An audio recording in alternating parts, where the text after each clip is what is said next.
UP चुनाव के लिए पहली लिस्ट की तरह ही समाजवादी पार्टी की दूसरी लिस्ट पर भी विवाद हो रहा है। बीजेपी ने अखिलेश की इस लिस्ट में शामिल दागियों को लेकर बड़ा हमला बोला। 159 उम्मीदवारों की नई लिस्ट में करहल सीट से खुद अखिलेश यादव चुनाव लड़ने का ऐलान कर रहे हैं।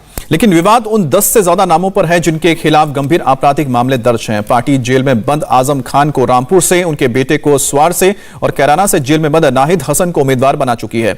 इस लिस्ट में कम से कम 10 ऐसे नाम हैं जिनके खिलाफ हत्या, वसूली और राष्ट्रद्रोह जैसे मामले दर्ज हैं। यही वजह है कि अब बीजेपी बोल रही है कि अखिलेश यादव उत्तर प्रदेश को एक बार फिर से अपराध प्रदेश बनाना चाहते हैं।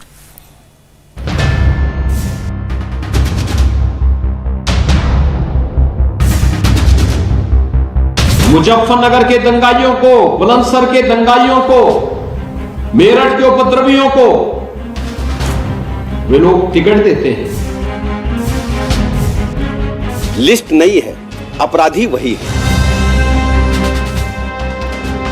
नई नहीं, ये वही सफा है जो उत्तर प्रदेश के अंदर बड़े बड़े अपराधियों का संरक्षण करती है। तालिबानी विरासत और दंगे और दबंगों की सियासत का सुपड़ा साफ होगा।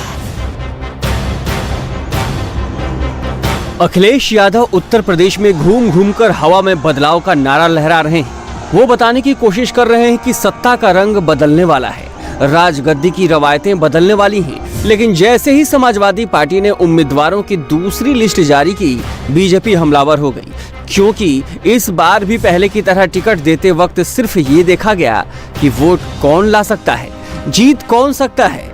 फिर चाहे वो गैंगस्टर हो, माफिया हो, उसके खिलाफ हत्या का मामला ही क्यों न दर्ज हो या फिर वसूली का मामला हो। लिस्ट आने के बाद बीजेपी बोल रही है अ से अखिलेश, अ से अपराधी। कैराना में हिंदू व्यापारियों को पलायन करने के लिए मजबूर करने वाले व्यक्ति को टिकट देते हैं। मुजफ्फरनगर के दंगाइयों को, बुलंदशहर के दंगाइयों को, मेरठ के उपद्रवियों को वे लोग टिकट देते हैं।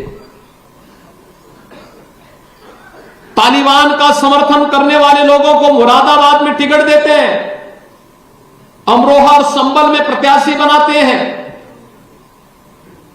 ये कैसी सोच लेकर के आ रहे हैं? प्रदेश के अंदर 2012 और 17 के बीच में एक उत्तर प्रदेश को बर्बाद कर देने की एक नींव रखी थी और उसका एक तरह से आज की सूची के माध्यम से उत्तर प्रदेश की जनता को यह दृश्य दिखाने का काम किया है कि चाहे कोई जेल में हो और चाहे बेल में, चाहे कोई दंगे का अपराधी हो और चाहे कोई कब्जा करने का अपराधी हो, चाहे गुंडों का संरक्षक हो, चाहे माफियाओं का संरक्षक हो, चाहे उसके पास उसके खिलाफ 100 अपराध हो, चाहे 200 अपराध हो, वही उनके सब खास हैं। और आज उत्तर प्रदेश का स्थापना दिवस है। उत्तर प्रदेश के स्थापना दिवस के दिन उन्होंने उत्तर प्रदेश को ही नहीं, उत्तर प्रदेश की 24 करोड़ जनता को अपमानित किया। अब बीजेपी ऐसा क्यों बोल रही है, उसे समझने के लिए समाजवादी पार्टी की दूसरी लिस्ट देख लीजिए। जिन चेहरों को अखिलेश ने चुना है, उनमें से कुछ तो हर महीने कोर्ट और थाने में हाजिरी लगाते हैं। अखिलेश यादव ने कैराना से नाहिद हसन को ही उम्मीदवार बनाया है, जिसके खिलाफ 17 मामले दर्ज हैं। गैंगस्टर एक्ट में जब कुछ दिन पहले गिरफ्तारी हुई तो अखिलेश ने कहा था कि वो नाहिद हसन का टिकट काट देंगे, लेकिन अखिलेश ने नाहिद हसन को ही चुना। हत्या, दंगा का मामला तो दर्ज है ही, कैराना से पलायन के लिए भी बीजेपी नाहिद हसन को ही जिम्मेदार मानती है। अखिलेश ने रफीक अंसारी को फिर से मेरठ सिटी से टिकट दिया है। हत्या की कोशिश का मामला दर्ज है, 2017 से विधायक हैं। हापुड़ की धौलाना विधानसभा सीट से समाजवादी पार्टी के प्रत्याशी असलम चौधरी होंगे। 10 से ज्यादा केस दर्ज हैं, जिसमें दंगा भड़काने से लेकर जमीन हड़पने तक का मामला शामिल है। मेरठ जिले की सरधना सीट से समाजवादी पार्टी ने अतुल प्रधान को उम्मीदवार बनाया है।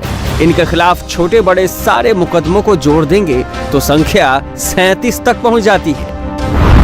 साहिबाबाद से समाजवादी पार्टी ने अमरपाल शर्मा को टिकट दिया है। अमरपाल शर्मा पर हत्या की सुपारी देने से लेकर रंगदारी वसूलने जैसे गंभीर आरोप हैं। बिजनौर की धामपुर सीट से नईम उल हसन को उम्मीदवार बनाया गया है। नईम उल हसन पर हत्या की कोशिश, उपद्रव करने, धमकी देने और शांति भंग करने जैसे गंभीर आरोपों में केस दर्ज है। समाजवादी पार्टी ने अलीगढ़ की कोल सीट से शाज इसहाक को टिकट दिया है। उनके ऊपर 3 मामले दर्ज हैं। इनमें दंगा भड़काने की साजिश करने और सांप्रदायिक भावनाओं को भड़काने जैसे आरोप हैं। लेकिन अखिलेश यादव की नजर में उनके उम्मीदवारों पर सारे आरोप साजिश के तहत लगाए गए हैं। मतलब जिन लोगों की शिकायत के आधार पर समाजवादी पार्टी के नेता जेल में हैं या फिर बेल पर बाहर हैं, वो सब समाजवादी पार्टी को बदनाम करने के लिए किया गया है। समाजवादी पार्टी पे पिछले 5 साल में सबसे ज्यादा झूठे मुकदमे अगर किसी ने लगाए तो भारतीय जनता पार्टी ने लगाए, और उसी कड़ी में नाहिद हसन भी आते हैं। आपको क्या लग रहा है? समाजवादी पार्टी के सभी नेता सदस्य यहाँ बैठे हैं। हमारे बाईं तरफ अब्दुल्ला है और उनके बाईं तरफ वो हैं जो यूथ नया हमें समर्थन दे रहे हैं। ये लड़ाई लगातार लड़नी पड़ेगी। इनको फंसाने में कांग्रेस बीजेपी दोनों एक थे। बीजेपी अखिलेश राज में कानून व्यवस्था का हाल रोजाना जनता को बता रही है और लोगों को याद दिला रही है कि 5 साल पहले की स्थिति को आंखों में उतारकर वोट कीजिएगा। लिस्ट को देखने के बाद ऐसा लगता है कि अखिलेश उस छवि से बाहर निकलना ही नहीं चाहते। नई सपा नहीं, वही सपा है। और सबसे बड़ी बात क्या है, लिस्ट नई है, अपराधी वही है। हम देख रहे हैं कि सूची जो आई है उसमें दंगे के अपराधी हैं, दंगाई हैं, गैंगस्टर हैं, एनएसए राष्ट्रीय सुरक्षा कानून जैसे जिन पर लग चुका है, गैंगस्टर लग चुका है, और सबसे बड़ा आर्थिक अपराध जो हुए, मनी लॉन्ड्रिंग तक के अपराधी हैं। इन्होंने जो भारतीय दंड संहिता है उसके किसी भी जो गंभीर अपराध के श्रेणी में धाराएं हैं, किसी भी ऐसे व्यक्ति को नहीं छोड़ा है जिसको इन्होंने टिकट न दिया हो। जो पूरे प्रदेश की जनता के नाम एक ऐसा संदेश उन्होंने दिया है। आज उत्तर प्रदेश दिवस है, उत्तर प्रदेश धूमधाम के साथ आज जश्न मना रहा है कि आज हमारे गठन का दिन है, और दूसरी तरफ समाजवादी पार्टी ने आज दिन को कलंकित करने का काम किया। ये सच है कि 2017 से पहले यूपी में अंधेरे के खिलाफ आवाज उठाना एक गुनाह था, लेकिन आज गुनहगार जेल में हैं। आरोपों का खेल आखिरी चरण तक चलता रहेगा, लेकिन ये सच है कि दूसरी लिस्ट में अखिलेश यादव ने अपने जातीय समीकरण में यादव, जाट और पिछड़ी जातियों के अलावा मुसलमानों को भी जगह दी है। गठबंधन ने जो लिस्ट जारी की है उसमें 194 सीटों में से 36 सीटों पर मुस्लिम उम्मीदवारों को मैदान में उतारा गया है। आजम खान और उनके बेटे दोनों को टिकट मिला है। रामपुर शहर सीट से समाजवादी पार्टी के टिकट पर आजम खान चुनाव लड़ेंगे। फिलहाल जेल में हैं और 23 महीने से जमानत की कोशिश कर रहे हैं। आजम खान के खिलाफ वक्फ की प्रॉपर्टी पर कब्जा से लेकर किताबों की चोरी तक का मामला दर्ज है। 104 एफआईआर के चक्कर में जेल से बाहर नहीं निकल पा रहे हैं। उधर आजम खान के बेटे अब्दुल्ला आजम खान को रामपुर स्वार सीट से समाजवादी पार्टी ने मैदान में उतारा है। 23 महीने के बाद पिछले हफ्ते जेल से जमानत पर छूट कर आए हैं। उनके खिलाफ भी 43 मुकदमे हैं। रामपुर में आजम खान के खिलाफ बीजेपी ने उस आकाश सक्सेना को उम्मीदवार बनाया है जो रामपुर में आजम खान का सबसे बड़ा विरोधी माना जाता है। आकाश सक्सेना ने ही आजम खान के खिलाफ 33 केस दर्ज किए हैं। वहीं स्वार सीट पर आजम के बेटे अब्दुल्ला आजम के खिलाफ बीजेपी की सहयोगी अपना दल ने हैदर अली खान को मैदान में उतारा है। अब दोनों ही उम्मीदवार दावा कर रहे हैं कि इस बार रामपुर में आजम फैमिली का सफाया कर देंगे। ये जो चुनाव है ये मुझे कोई बहुत बड़ी चुनौती इसलिए नहीं लगता क्योंकि ये चुनाव जिस मुद्दे पर को हम लेकर जा रहे हैं विधानसभा क्षेत्र में, वो सिर्फ इतना है कि हमें जो रामपुर नगर में आजम के जो जितने कृत्य थे, आजम के जो कुकर्म थे, सिर्फ वो जनता को याद दिलाने हैं। और मुझे नहीं लगता कि जनता के सामने बहुत ज़्यादा बताने की ज़रूरत है, क्योंकि रामपुर की जनता एक एक चीज़ को भली भांति जान चुकी है और जिसका फैसला वो अब इस वोट के रूप में करने वाली है। आज से जो पहले 5 साल जो वो विधायक लड़े थे, जनता ये चेहरा आजम का नहीं जानती थी। इस 5 साल में आजम का जो चेहरा वो जनता के सामने है, शीशे की तरह पूरी पिक्चर साफ है। अब्दुल्ला आजम कोई तोप थोड़ी ना है जी। क्या है अब्दुल्ला? सरकार में, पिछली सरकार में इनके जो पिताजी थे उन्होंने अपनी निधि, अपनी नगर विकास मंत्री थे, नगर पालिकाओं को पैसा दे दिया था और जिला प्रशासन और एसपी और डीएम जो उस टाइम थे वो सरकार के दबाव में काम कर रहे थे।